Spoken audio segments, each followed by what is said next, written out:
All right, thank you everyone for joining us. Tonight, Thrive is going to be presenting our Get Down for Groceries workshop. So we're going to teach you how to eat healthy without breaking the bank. If this is your first time watching a Thrive presentation, we are the Center for Financial Independence at Northeastern, and we're happy to have everyone watching today. My name is Cameron, and of course I work for Thrive. I'm the Director of PR and Outreach, and I'll let my co-presenter introduce herself. I'm Inika. I'm head of talent here at Thrive. All right, and normally we'd have you sign in to scan for this event if you want to scan that QR code, just to see how you found out about this event and how we can keep track of who's here right now or who's watching. And just a reminder, we have to say from our huge team of lawyers, which doesn't exist, that none of the advice we give here is legal tax advice. We're just trying to help people with their individual situations, but we're not professionals per se. And none of the websites or kind of businesses that we mention in this presentation are all sponsored. We are just doing this to help you all, and we're definitely not receiving any compensation for mentioning any of the products that we do throughout the next slides. And throughout this presentation, we're going to go over a bunch of things about grocery shopping and budgeting, saving, that sort of thing. So we're going to go over the cost of meal plans, how to balance between having a budget and also being super nutritious. We're going to go over the whole steps on how to meal prep, where to shop near campus, and how to grocery shop in general for the best bang for your buck. We're going to go over a bunch of resources for how you can maximize and make your grocery shopping cooking the most interesting and fun and cheap. And we're gonna go over like a little group activity and challenge at the end if we're gonna do that. Normally we would set out a poll right now to see who's attending, if you are on a meal plan, if you're on a profile plan here at Northeastern, or if you're just grocery shopping. This isn't live right now, so we don't have any respondents, but typically when we presented this presentation, about 70% of people, I believe, were just shopping for their groceries and the remainder were on a meal plan. We're just gonna typically have you reflect on what your experience with Northeastern's meal plan. How have they been for you? Do you think they were cost effective?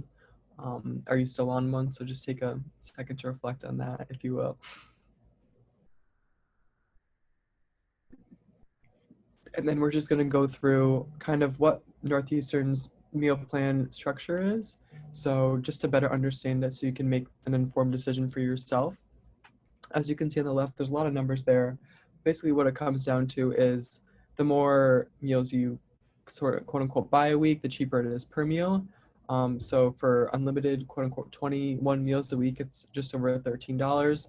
But if you're only buying 7 meals through Northeastern a week, it's over $22, which is pretty pricey. So you want to think, is the food I'm getting really worth what I'm paying for it?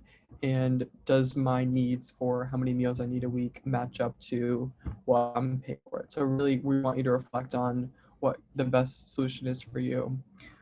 Some people love the profiler plan. That's kind of like the in-between for a meal plan and like fully grocery shopping on your own.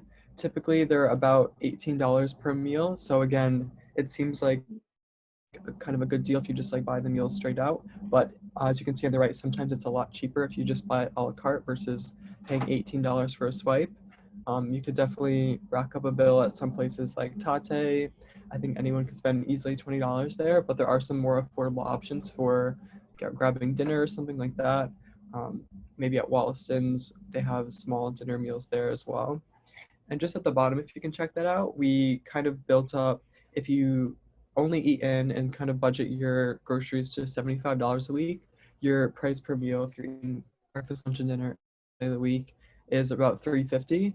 So compare that $3.50 to $13 for the same for a meal plan, just to reflect. And if you really are balling, spending $200 a week on food, each meal is going to still be less than $10.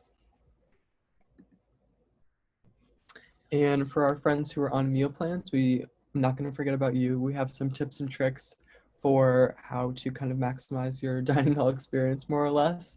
So this semester, with a lot of the new COVID guidelines and things like that, they don't want to have the dining halls be in high traffic, so they put more places on the meal exchange program. So we have 11 lists listed on the left there, where you can use your meal swipes to get a full packaged meal at Popeyes or Subway. Boston Symphony Orchestra, as you can see in the middle, also has a meal plan exchange. Super cool. Never thought you would probably be getting your dining hall plan at the Symphony, but now you can. They have a lot of more gourmet food, and they have panini press too, so definitely check that out. And on the right, we always encourage people to use the rest of their swipes at Outtakes. This year it's located in Stetson West, because no matter what, you're still paying for all those swipes. So it makes the most sense to get the food you're paying for, even if you don't want to eat it. I'm sure there's someone out there who will, if you want to give it to your friends or donate it to someone in need. Okay, so why do you want to shop for groceries? Overall, it is a more economically savvy method. You can like take control of your health. You can buy a variety of produce and food, and also you can buy according to your cravings. So if you usually go out for Italian food, maybe you want to get more Italian ingredients and like pasta and pasta sauce at home and cook it at home for a more affordable price. And you have more flexibility when you do that.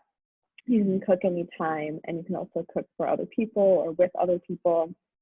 And also, it's overall just a necessary skill to learn how to cook for yourself. And it's a big step towards asserting your independence. However, we are in the middle of a pandemic, so the way we shop has kind of changed. A big thing I do is memorize my shopping list before I go out. So if I have it on my phone, I just try to memorize it and then put my phone away so I'm not touching things and then touching my phone and potentially cross-contaminating something. A lot of grocery stores also wipe down the carts and everything for you, but if you want to be extra safe, you might want to sanitize before or after shopping, and also try to only touch what you want to buy. So you're not, again, trying to cross-contaminate different things by touching a lot of things. And then also we have a lot of stores opting for contactless payment options, so Apple Pay. Some are even providing discounts if you do use Apple Pay versus cash or card. And then a big thing that I've been doing is I try to go to Google and then I look at the hours and see what are like the most popular times, and I try to go during the off hours so you're not rushed and there's less people in the store with you. So, what is in a healthy meal? You can just kind of think about it to yourself or write it down. Cameron, what do you think is in a healthy meal? I mean, my mind immediately goes to including fruits and veggies, even more so veggies, because a lot of people say that fruit is just sugar. So I always try, if I'm going to eat healthy, to incorporate some sort of vegetable in the meal, because it's easy to think like, oh, I'm just eating like a fancy sandwich or something nice, but it doesn't necessarily mean that it's healthy if it doesn't have nutrients. Yeah, absolutely. Um, the main thing I think is that making sure that your meal is balanced. So that means like you have vegetables with your pasta or protein with your salad. And overall, it also means that you're having like an assortment of different things with every meal. So making sure you're having your macronutrients, which are your carbs, fats, and proteins. You need these in like larger amounts. So you might be getting these things in bulk. And then also make sure you're having your micronutrients. So vitamins, iron, and calcium are some micronutrients, and you can get that in dairy or protein or vegetables. So just making sure you have all these things like fruits, vegetables, grains, dairy, and protein. And also a big thing is consuming whole foods. So at least 80 to 90% of the time you want to have whole foods with your meal. And whole foods generally describe like natural unprocessed foods containing only one ingredient. It's also important to think about whole grains and fiber because those have strong links to your health, but usually they're underconsumed by most people. So just when you're shopping and you're making a plan, these are some things you might want to consider. Another thing you might want to consider are your calorie goals. So this is like the total calorie intake. And you can calculate this online. Like we have over here a calorie calculator that you can just look up. And this is dependent on your level of activity, your demographics. So for example, for me, I'm a 20-year-old female. I do like moderate activity and I need to get around 2,000 calories per meal. Even if you are trying to lose weight, it's important that you reach certain calorie goals so you're not robbing your body of nutrients, you're not slowing down your metabolism, and you're also not suppressing your immune system. So I think calorie goals can be really realistic and attainable. You don't have to count calories for every meal, but just kind of keep in mind when you're eating things, you don't want to restrict your body as well. So how much do you spend on a week's worth of groceries? Just think to yourself. How much do you spend usually on a week of I groceries? usually spend about $40 Wow. in a week's worth of groceries. Yeah. And for most people, they usually spend about 10% of their monthly budget. So just keep that in mind if you do have a budget. Maybe you can think about it that way. Yeah, our friends on co-op can just see how much they make in a month and times that by 0.1. Yeah, exactly. Great math. All right, so now we're gonna kind of bring you through our step-by-step process on how to maximize the grocery shopping and cooking experience. It kind of seems trivial that we're telling you how to grocery shop, but we're gonna give you some really helpful tips to hopefully make it easier and some to save some money. All right, so the first step is planning. So meal prepping is really helpful for not only staying on a budget, and eating healthy, but it also takes away stress from what you're gonna make for dinner or lunch that day. And with a lot of online classes and work everyone's doing right now, it's easy to kind of like not plan within the day. So you definitely don't have to be one of those YouTube bodybuilders that meal preps for the next 3 months of their life, or one of those like, I don't know, like Instagram influencers who packs it up into like pretty mason jars like we have on the left. That's unrealistic. We're college students, but this can still help us even if you meal prep for like the next 2 days. Um, so our recommendations are to kind of pick one day a week. A lot of people love doing Sundays, but definitely think about like a day you don't have classes or what works for you, and start small. I mean, like I said, maybe meal prep for 2 days. So you make a big meal that has like 4 servings and you split it up into 3 Tupperwares or storage containers so that you can just have a meal a few times. And as long as that's like healthy, you're gonna like be forced to eat healthy throughout the week. Everyone loves having things already made because it saves so much time. And when you're cooking, it's not going to take any extra time, really. Maybe to cut up an extra onion to make 4 servings instead of one. So you're already spending that time in one day. You might as well meal prep. And we recommend stocking up on basic ingredients so that you have the staples to meal prep. And then have fun picking your meals. If you're going to be eating the same thing possibly a few days of the week, make sure it's something that you really enjoy. Maybe you're not a huge fan of dried chicken and rice, so maybe don't meal prep that, even though that's like super, super healthy to some people. And we also encourage you, if you're living with roommates, to collaborate with them and see, oh, like if I'm gonna meal prep for 4 meals and for you, 2 other roommates, we can all just like give each other one of our meals, and that's a really fun way to mix it up. And we just want to emphasize that you store your food, even if it's before the meal prep, safely in sealed Tupperware. You don't want to mix like raw meat with like vegetables, things like that. So just make sure you stay safe. And then here on this slide, if you're just getting started with grocery shopping, these are kind of your tried and true basics on what you should always have in your kitchen. These are things we recommend whenever you go to the store to make sure you pick up, just because you can go pretty much from anywhere. Obviously, ice cream's on this list because definitely a necessity for a college student. And then we have some examples here. These were made in Excel, but you can do it however works for you. This just keeps it pretty organized. So this person copy and pasted a recipe from a website onto an Excel sheet, and it just really lines up what exactly you need for everything, because you don't want to start making something thinking that you have all the ingredients, but you get halfway through and realize you don't have like something important. So this kind of took the approach of if I make this slow cooker chicken, it's gives me 6 servings, so I can maybe use 3 for myself throughout the week, and then my roommate can have the other 3, and vice versa. So these are some fun ideas. If you want to like take a picture or pause this video and import these yourself, these are legitimate recipes.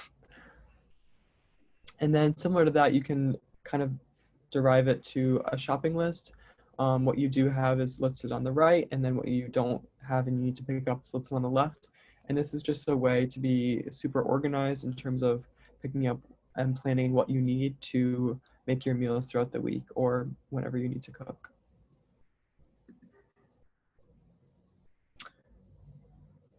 And then these are just some tips we have before you embark to the lovely grocery store. We want to make sure that you're checking for any coupons or promotions that you may have seen throughout the week so that you're kind of maximizing your savings.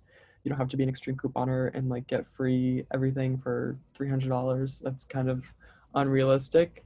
But definitely figure out what your staples are, what you need, and check what you already have. So a recommendation we have for that is to take a picture of your fridge or your pantry to see what you have.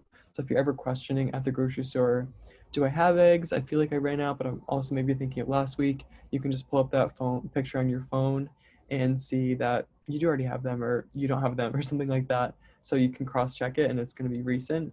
Other than calling maybe your roommate and saying, "Can you check if we have X cereal?" Like that can be a pain. So we also recommend to go grocery shopping during the week as it may be a little busier on the weekends and you want to take your weekends to enjoy and also meal prep possibly. And don't shop while you're hungry because you'll buy probably more than you need. You'll buy more unhealthy food because that's what you're craving when you're hungry.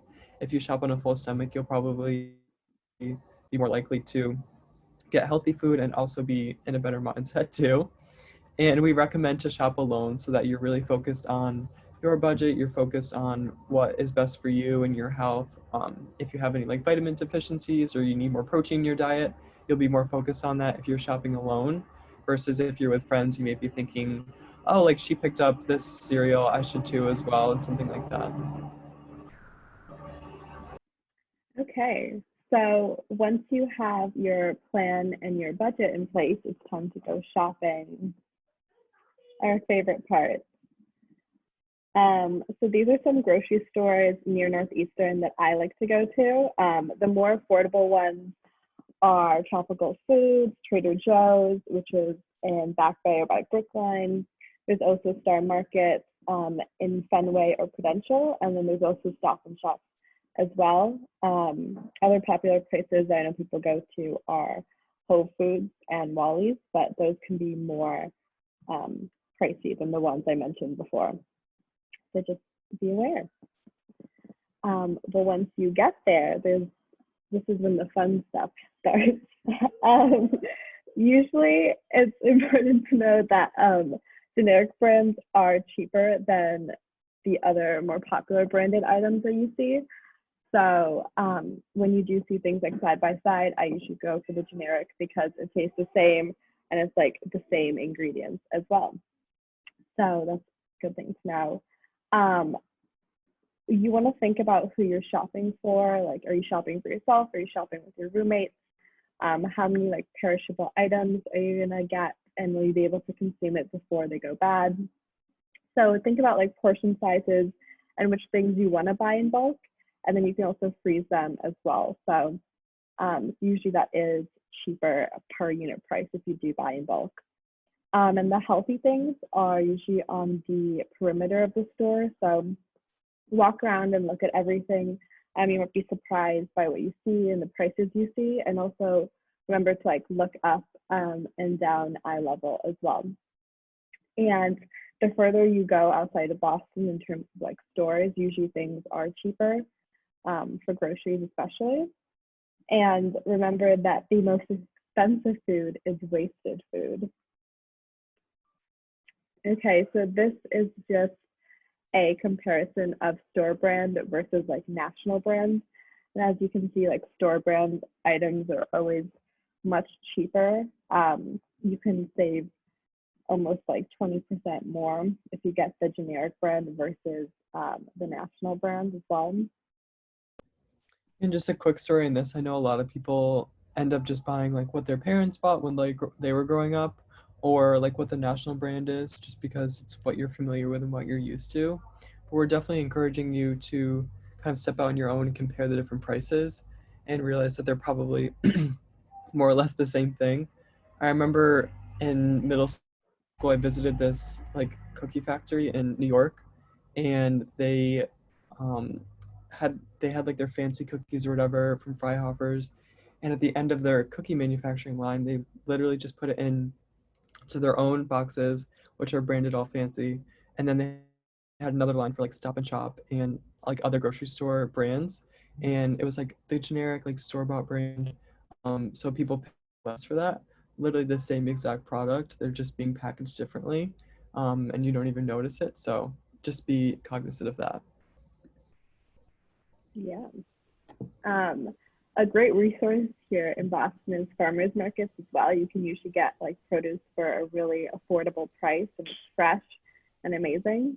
So a few popular ones are like Haymarket, Boston Public Market. There's one in Mission Hill, West Roxbury, Open Market.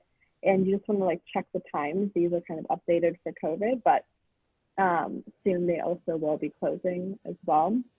And when you do go to them, remember that usually they only take cash. Mhm. Um, but ordering grocery delivery services as well has become popular because of COVID. So if you don't want to go out and take the risk at grocery stores, you can always order delivery. My only thing with this is you want to be careful with hidden fees. So usually I order like my bulk items from delivery services like Instacart because they get things from Costco. So I get like my grains and my oils like every few months from there. And then also Amazon Fresh is a subscription service. So you can like save through coupons. They have like discounts with Whole Foods. They also have this feature called subscribe and save. So you can get something like reoccurring every 3 months at a cheaper price because you're having like a subscription with that product. Yeah. Another popular thing is meal box kits. So these are a few that I've used that I like. Dinnerly is usually the more affordable one. There's also HelloFresh, which has more like innovative recipes, but you can still cook them just fine without like knowing a lot of skills or anything. And then Green Chef is really good if you want like more vegetarian and vegan options. And though sometimes these do like take more time than having a frozen meal, overall it is more nutritious and you're also able to practice your cooking skills as well. And the first month with these mailbox services, usually you can get it discounted or free. And then also you can get discounts if you like recommend it to a friend and you guys get savings together. So you can always find ways around them to make it more affordable for you. Yeah, and these are some honorable mentions. These are like other kits that I've seen people use and really like. Every plate is known to be affordable as well.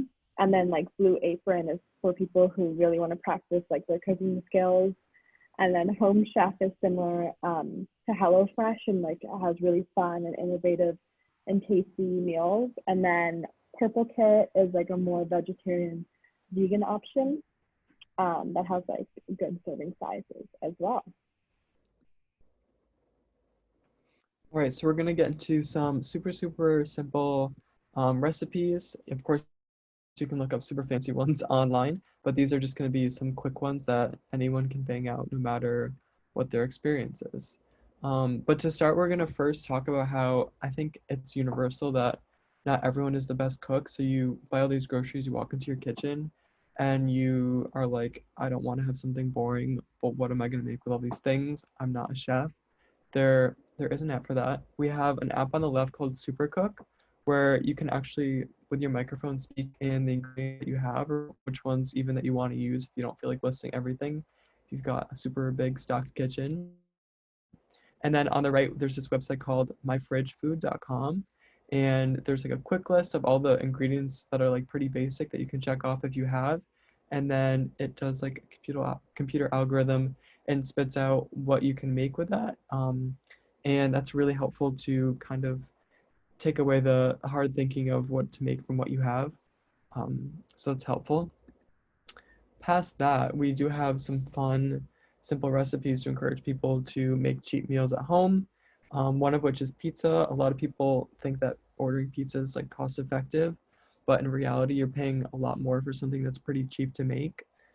So just from Trader Joe's, the dough alone is $1.19, and that makes like a huge pizza, not even just for yourself. And then it's great because you can top it with whatever toppings you want, and you can decide how much oil, grease you use, and decide which healthy cheeses or not healthy cheeses, up to you, and any toppings you like. So it can be completely customized. If you want to make it a little healthier, you can of course add some arugula. And all you have to do is kind of like let the dough rise a bit and put olive oil on some parchment paper or tin foil, and then pop it in the oven. And by no time you'll have your own pizza. It may not look as pretty as the perfect Italian places that like do the perfect circle, but it's still gonna taste the same, if not better, because you made it. And it's probably gonna be healthier because you're using your own ingredients and not a ton of grease to make it taste super. Taste super. I mean, greasy tastes good, but you shouldn't be eating greasy. And then another really simple one is chicken and then a garden salad. So chicken's a great way, of course, to stay lean and get in your protein. It's pretty affordable. You can get a bunch of chicken breasts for less than $10, and you can make them ahead of time. And then, of course, making a salad is a really healthy aspect to add to it and also makes it more refreshing. And salad is pretty cheap. Like if you buy romaine hearts or arugula, it's usually less than $2, and that makes a big salad, not even just a small one for yourself. So that's a really good way to add some vegetables to your diet and freshen things up. We also encourage you to season the chicken yourself with like salt, pepper, and any seasonings you have versus those marinades because they could be a little unhealthy. And on that note, we also encourage that it's pretty easy to make your own salad dressing. All you need is like extra virgin olive oil, some seasoning, maybe some apple cider vinegar, depending on what kind of dressing you like. And those approaches to making dressing are a lot cheaper than buying it at the store. And of course, they're a lot more healthy than buying those processed like Ken's or ranch from the store, where it's going to be a ton of calories. It's going to be a ton of preservatives, other things that I don't even name or you can't pronounce. So it's definitely better to make it at home if you can. And then if you're really, really on a budget, we would recommend rice and beans. Definitely a cheap way to kind of get in your protein and get full pretty quick. Sorry if you can hear my Thrive notification or my Slack notifications, but we recommend just getting brown rice because it's usually a little bit better for you. And black beans are super affordable, any kind of beans really. A lot of canned goods are less than $1, so it's a nice way to stay in a budget. And if you wanted to add more protein, maybe if you don't want to have it be vegan, you can add some chicken, and that makes it more tasty as well. Okay, a classic is pasta. You can get the North End at home for a really reasonable price. Usually, like pasta is $1, sometimes less at Trader Joe's, and like a jar of sauce can be $2 to $4 as well. Or even tasty is if you make it yourself with like some cherry tomatoes, basil, some spices, or like a can of tomatoes. It comes out really well. And I like to add like different toppings to make it more healthy, so like spinach or mushrooms. And then you can always have it with like a side of bread or something as well, to be more filling. And you can just do a lot of things with pasta. You can do different sauces, different kinds of pastas. So you don't have to get bored. And you can enjoy it many different ways with like healthy alternatives as well for pasta, like lentil pasta. So I think it's just a classic recipe to know how to make. Um, but there's also some fun sides you can have. Um, so corn or potatoes or Brussels sprouts. I always like stick those in the oven. You can steam corn, and then you can also have things like a side of green beans, cucumber, avocado. These are things just to like maybe help you meet your calorie intake goals or get extra nutrients in, or just like help your meal be more filling as well. So yeah, and these are all very affordable. But don't forget to spice it up. So seasonings may be on the more pricey side, but most of the time they last for a really long time, so you get your money's worth. And the good thing about them is that they are pre-mixed seasonings. So like Italian seasoning, for example, they kind of understand the ratios that go into it. And so you'll be able to really season it on anything and it will go well together. Paprika, you can like put that on chicken, potatoes. You can like season a lot of things with paprika, and it's usually around like $8. Garlic powder is good if you don't want to use raw garlic because it's less prone to burning. And then Italian seasoning, of course, is like an all-purpose seasoning. So you can put it on like pastas and many different things as well, like stuffing or seafood or chicken. Adobo is a savory seasoning, so it can kind of be used as like a marinade for fish or meat. And then I really like everything but the bagel seasoning, so I kind of put that like on my egg or my avocado toast. And that has like garlic and salt and sesame seeds in that as well. And that's less than $6 at Trader Joe's. I know some people also like get basil plants for a really cheap price as well.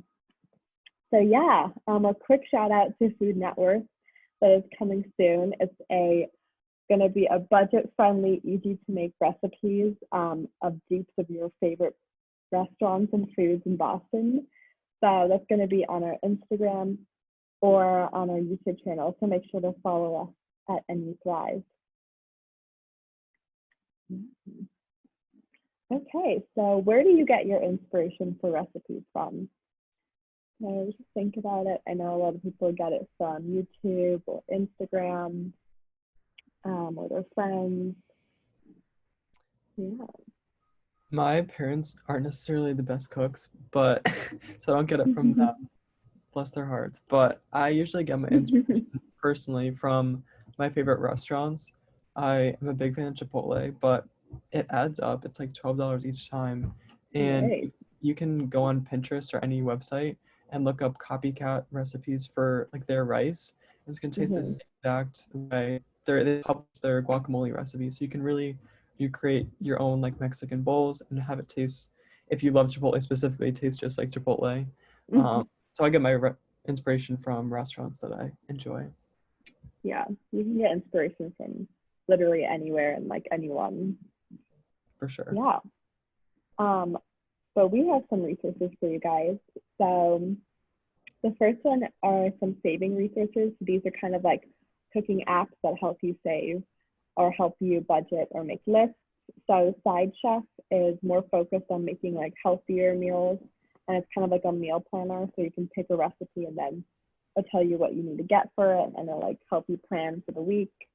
Checkout 51 is a really cool app that helps you get cash back on your grocery items on like certain items. You're just able to like scan your receipt and then it'll send you money back. And so this can really help offset your food budget quite nicely once you get the hang of it. And then there's also Grocery IQ. So this kind of helps you build lists and also find coupons. So all these apps are really user friendly as well. Yeah. Some other things that I like are food blogs. These are just two of my favorites. Love and Lemon is kind of like wife and husband duo, and they make a lot of like seasonal vegetarian or non-veg recipes as well, and they're really easy to follow and they taste amazing. Minimal Baker is kind of plant-based recipes, and the whole focus is on using like 10 ingredients or less and making it in 30 minutes or less to prepare. And you don't need like a bunch of different cooking utensils or tools either. So that's great. Um, recipe resources that I love. A few are like Delish, the 99 cents, Tasty. Um, you can also subscribe to like magazine services. So I subscribe to like the New York Times Cooking, and they send you like a free email every month or a week about like fun recipes that you can cook that might be seasonal. And they're always really tasty and really easy to follow. I also follow some YouTube channels. So there's the Lazy Vegan, obviously there's Tasty, there's Bon Appetit. For beginners, there's Binging with Babish, which is a guy who helps you like, learn basic cooking skills as well as showing you some really good recipes. So yeah. And then just to finish it off, we have some rapid fire tips. Something that a bunch of people may or may not be familiar with is this company called Imperfect Produce. So produce that doesn't look like perfectly engineered, or maybe it's organic, so it doesn't look to grocery tip top shape, gets gathered from this company, and they send you out a bunch of produce that's usually like at least 50% cheaper than what you get at the grocery store. And that's super nice because it's not only sustainable and like good for the planet, that we're not just like throwing away extra food that took energy to harvest and grow, but it's also great because it saves you a lot of money and it comes right to your door or wherever you receive your mail, so you don't have to go out and grocery shopping. I know that like if you buy a lot of produce, it can be super heavy and you may not live right next door to a grocery store, so this comes right to more or less your door, which is really helpful. And like we said before, definitely if you struggle with thinking about what you need at the grocery store, take a picture of your fridge beforehand, and always freeze food that's going to expire soon, because like we mentioned before, wasted food is the most expensive food. You never want to have to throw anything away. So if you realize that like this chicken's going to go bad in a few days and you can't like fit it into your food schedule, definitely freeze it. And other tips that we've mentioned as well, like copy your favorite restaurant's dish. That would be a super fun idea for you.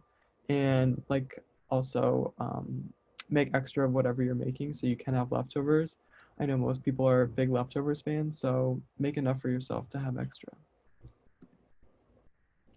And then we do have a who are going to be playing this right now because this is recorded and not live, but you would be tested on everything we talked about and some new things. So hopefully you studied anyway, even though we won't be having the quiz today.